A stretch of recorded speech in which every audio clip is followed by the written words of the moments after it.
بسم اللہ الرحمن الرحیم۔ مرزا جیلمی نے بیت المقدس کے حوالے سے ایک بیان دیا ہے کہ اگر بیت المقدس یہودیوں کے حوالے کر دیا جائے تو چند شرائط کے ساتھ مجھے ذاتی طور پر کوئی اعتراض نہیں۔ نعوذ باللہ ثم نعوذ باللہ۔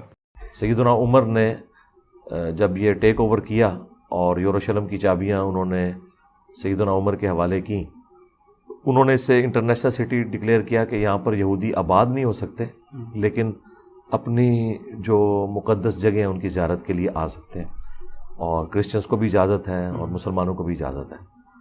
باقی وہاں پہ جو ایک ظلم والا معاملہ اس حوالے سے ہوا کہ یہودیوں نے مسلمانوں کے ساتھ جو وہاں پہ ظلم کیا، کچھ غلطیاں مسلمانوں کی بھی تھیں، لیکن ان کی طرف سے بھی ایک گریٹر اسرائیل بنانے کے اعتبار سے جو کچھ انہوں نے کیا، تو ظاہر ہے اس کی وجہ سے مسلمان تکلیف کا شکار تو ہیں، اس لیے وہ ایفرٹ کرتے ہیں کہ وہاں جو مسلمان ظلم کی چکی میں پس رہے ہیں انہیں نکالا جائے، اور یہ حرم جگہ ہے ہمارے لیے تو یہ ہمارے پاس ہونی چاہیے۔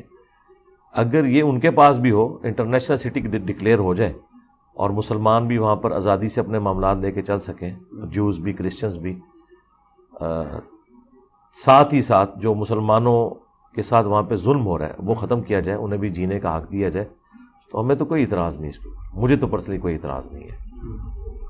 ہمیں بڑی حیرانگی ہوتی ہے، یہ بات سمجھ سے بالا تر ہے کہ ایک مسلمان ہو کر یہ کیسے سوچ سکتا ہے کہ بیت المقدس یہودیوں کے حوالے کر دیا جائے۔ کیا کسی مسلمان کا ضمیر اس بات کی اجازت دیتا ہے، چاہے جتنی مرضی شرائط لگا دی جائیں، لیکن ایک ایمانی غیرت جس کے اندر موجود ہو، وہ کیسے یہ گوارا کر سکتا ہے کہ بیت المقدس یہودیوں کے حوالے کر دیا جائے؟ اور مرزے نے اس طرح کی بات صرف بیت المقدس کے بارے میں نہیں کی، بلکہ حرمین شریفین کے بارے میں بھی مرزا کئی دفعہ یہ بیان دے چکے ہیں کہ اگر حرمین شریفین کو یورپ اور امریکہ کے حوالے کر دیا جائے تو وہ بڑا اچھا انتظام کر دیں گے۔ نعوذ باللہ ثم نعوذ باللہ۔ قرآن کی ان آیات کے تحت کوئی مجاز ہی نہیں، اس لیے میں کہتا ہوں کہ کسی کو حج عمرے پہ جانے سے بھی سعودی حکومت بھی نہیں روک سکتی۔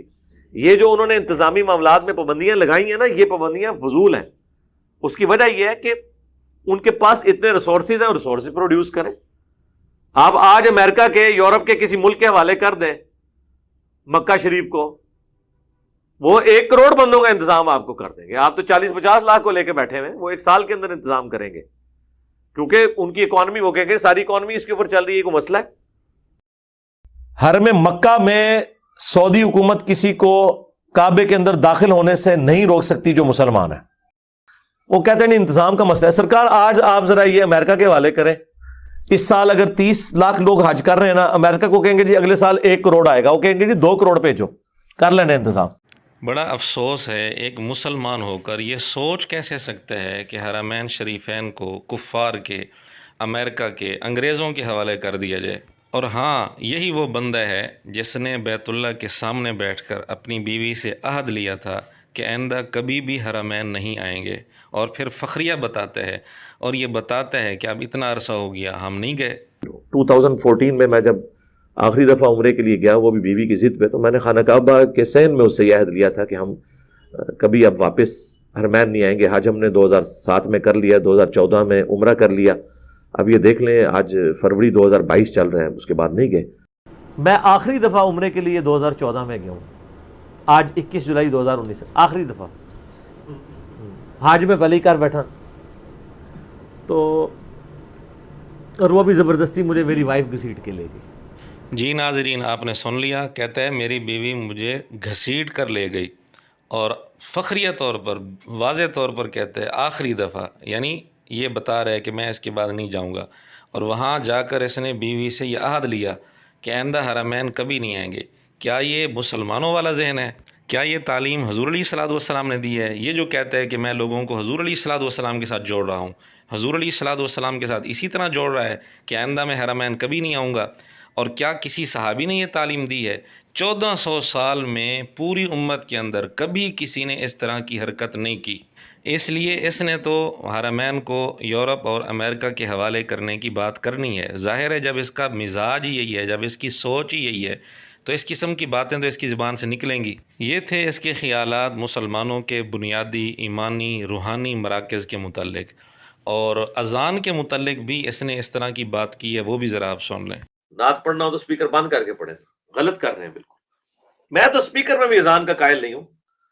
خام خواہ نمازی 5 کھڑے ہوتے ہیں اور پورا انہوں نے جناب اذان کے ذریعے اتنی دور تک آواز لوگوں کو زبردستی پہنچا رہے ہوتے ہیں. یہ کوئی طریقہ نہیں ہے. جی ناظرین، آپ نے سن لیا، سپیکر پر اذان اس کو پسند نہیں ہے. اب ایک طرف تو اذان کے متعلق یہ چاہتا ہے کہ لاؤڈ سپیکر پر اذان کا سلسلہ بند ہو جائے، کیونکہ یہ خود کئی سالوں سے نماز کے لیے مسجد میں جاتا ہی نہیں ہے. اور باقی عام حالت میں چونکہ ایجنسیز کی طرف سے مجھے پچھلے 2 سالوں سے تھریٹس کے حوالے سے بتایا گیا تھا، اس لیے نماز وغیرہ تو میں پبلک پلیس کے اوپر نہیں پڑھتا ہوں مجبوری کی وجہ سے. یہ اس کا بیان مارچ 2022 کا ہے، یعنی 3 سال سے زیادہ عرصہ ہو گیا مرزا مسجد میں نماز کے لیے نہیں جاتا. اب جب اس نے مسجد میں نماز کے لیے جانا ہی نہیں ہے تو لاؤڈ سپیکر پر اذان ظاہر ہے اس کو کیسے اچھی لگے گی. یہ تو چاہے گا میرے گھر تک آواز آئے ہی نہ. ہاں البتہ ڈرامہ عمر سیریز کے اندر جو میوزک ہے نا، اس میں اس کو بڑی روحانیت ملتی ہے.